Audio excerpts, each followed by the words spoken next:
Hello and welcome back to my commerce tutorial students. Last video में मैंने आपको about joint Hindu family business के features के बारे में बताया था। आज मैं आपको उसके एडवांटेजेस बताऊंगी। जॉइंट हिंदू फैमिली बिजनेस मैंने जैसे कि आपको बताया था कि ऐसे बिजनेस जिसमें जॉइंटली 3 जनरेशन के लोग वर्क करते हैं उनको जॉइंट हिंदू फैमिली बिजनेस बोला जाता है, जिसका हेड कौन होता है? कर्ता होता है। और कर्ता हम किसे कहते हैं? कर्ता is the head of the family, जो कि हमारा पूरा बिजनेस का मैनेजमेंट कर्ता के ही हाथ में होता है। चलिए अब हम उनका उस एडवांटेज डिस्कस करते हैं। First, centralised management. Okay, centralised management means what? कि मैनेजमेंट क्या होता है? कर्ता के हैंड में रहता है। सारा ऑथोरिटी रिस्पॉन्सिबिलिटी किसके हाथ में होता है? जो भी डिसीजन लेगा वो कर्ता लेगा। तो हमारा ये एडवांटेज है कि जो मैनेजमेंट होता है बहुत सेंट्रलाइज्ड होता है, ज़्यादा डिस्ट्रीब्यूशन ऑफ मैनेजमेंट नहीं होता है, जिसके कारण एम्प्लॉयज़ में मतलब अदर मेंबर्स में कंफ्यूजन नहीं होता है। ओके, और जिसके कारण कोई डिस्प्यूट नहीं होगा।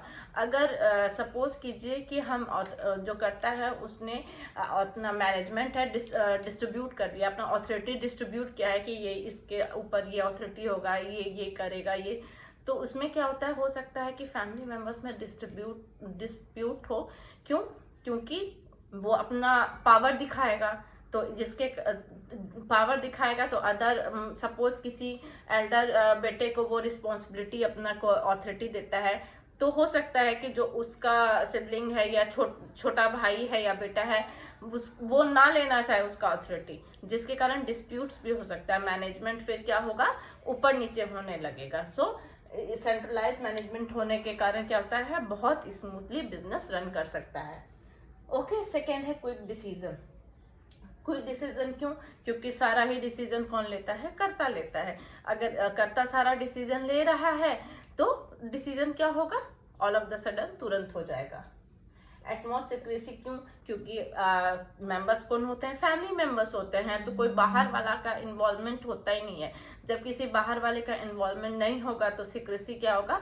पूरा मेंटेन रहेगा, कोई भी बात बाहर लीक नहीं होगी।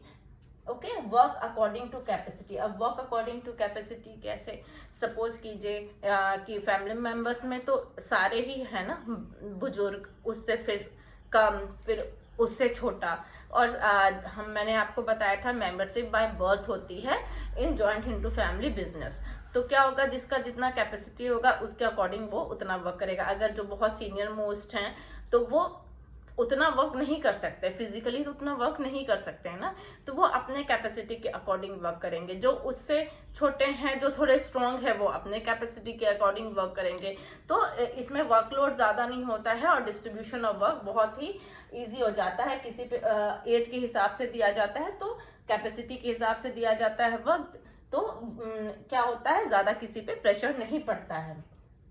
Okay, limited liability. Limited liability for home? For other members of the family. ठीक है, क्योंकि अनलिमिटेड लायबिलिटी किसका होता है? कर्ता का होता है। और बाकी मेंबर्स का क्या होता है? लिमिटेड लायबिलिटी होता है वो जो खुद का जो भी अर्न किए रहते हैं वो उनको अपने पॉकेट से डेब्ट चुकाने के लिए नहीं लगाना पड़ेगा। ओके, वो उतना ही लगाएंगे जितना उन्होंने अपना कैपिटल इन्वेस्ट किया है, उससे ज़्यादा वो नहीं बेयर करेंगे। Credit facility. अब क्रेडिट फैसिलिटी क्यों? क्योंकि बहुत सारे फैमिली मेंबर्स हैं, पैसे की जरूरत होगी, तो जिसके पास भी पैसा है वो उसमें इन्वेस्ट कर सकता है, तो क्रेडिट बहुत इजीली इसमें अवेलेबल हो जाता है। Okay, economy. अब क्यों इकोनॉमी? क्योंकि कर्ता जो होता है सब पे नजर लगता है, वो सब कुछ इकोनॉमिक अच्छे वे में करता है। सपोज कीजिए कि किसी क्लोथिंग का बिजनेस है। ओके, जो फैमिली बिजनेस है वो क्लोथ्स का है, तो किसी एरिया में पहले चाइल्ड जाता थे तो वो वहाँ पे सप्लाई क्या करता था? बच्चों के कपड़े ज़्यादा सप्लाई होते थे। बट क्या हो गया कि हो सकता है मूव ऑन कर गए या बच्चे बड़े हो गए उसके बाद, तो वहाँ बच्चों की क्या हो गई? कमी हो गई। तो क्या होगा? सप्लाई जो डिमांड था वो कम हो गया, डिमांड कम हो गया तो सप्लाई भी वो ऑटोमेटिकली तब उतना सप्लाई वहाँ करेगा ही, उतना मैन्युफैक्चर उधर के लिए करेगा ही नहीं, जितना डिमांड होगा उतना ही सप्लाई करेगा। ओके, तो इकोनॉमी इसके कारण क्या रखता है? वो मेंटेन रखता है, क्योंकि वो अपना नीड नहीं रखता है। करता जो है हर एक चीज में ज्यादा किसी का डिस्टर्बेंस नहीं होता है, सेल्फ डिसीजन होता है, इसलिए इकोनॉमी क्या होती है, बैलेंस्ड होती है, मेंटेन होती है। ओके, चलिए रिवाइज करते हैं एक बार। जॉइंट हिंदू फैमिली बिजनेस के एडवांटेज क्या है? Centralise management. How centralise management? क्योंकि जो पावर होता है, अथॉरिटी होता है, जो मैनेजमेंट है वो सारा क्या करता है, हैंडल करता है, इसलिए मैनेजमेंट सेंट्रलाइज्ड होती है। क्विक डिसीजन क्यों? क्योंकि डिसीजन आर टेकन बाय कर्ता। तो अगर कर्ता डिसीजन ले रहा है, सिंगल पर्सन डिसीजन ले रहा है, हाँ वो और मेंबर्स की एडवाइस लेगा, बट अल्टीमेटली जो फाइनल डिसीजन होगा वो कर्ता का होगा, तो इसमें किसी का इंटरफेरेंस नहीं हो सकता है। इसके लिए क्या होता है कि डिसीजन क्या होता है, क्विक हो जाता है। एटमोस्ट सीक्रेसी कैसे होता है? क्योंकि बाहर के कोई लोग उसमें इन्वॉल्व नहीं होते हैं, फैमिली मेंबर्स ही होते हैं, इसकी वजह से क्या होता है, सीक्रेसी बहुत ज्यादा होता है। फिर वर्क अकॉर्डिंग टू कैपेसिटी, जिसकी जितनी कैपेसिटी है according to age, according to knowledge, वो उतना ही वर्क करेगा। कोई बर्डन नहीं होता है कि आपके नहीं है तो फिर भी आपको करना ही पड़ेगा, ऐसा कोई बर्डन नहीं होता है। फिर limited liability for other members, क्योंकि वो जितना कैपिटल इन्वेस्ट करेंगे उतने की ही उनकी जवाबदेही है, वो अपने पॉकेट से कुछ भी नहीं देंगे।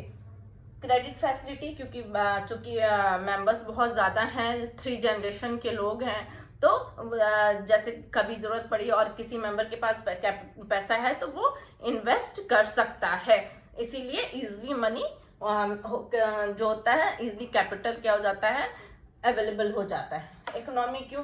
चूंकि कर्ता सब चीज़ों पे नज़र रखता है, मैनेजमेंट उसी के हाथों में रहता है, तो वो सब इकोनॉमिकली देखता है कि अगर कहीं पे कुछ कम हो रहा है तो वो वहाँ से तुरंत वो कर लेगा, तुरंत डिसीजन लेगा उसको ठीक करने के लिए, मैनेजमेंट स्मूथली चलाने के लिए एकदम जितना वो कर सकता है उतना करता है। बजट मेंटेन रखता है कि ना ज़्यादा लॉस हो और हमारा क्या हो, स्मूथली एक इक्विलिब्रियम चलता रहे। ओके, चलिए आई होप आपको एडवांटेजेस समझ में आ गए होंगे। Please do like, share and subscribe my channel. Thank you.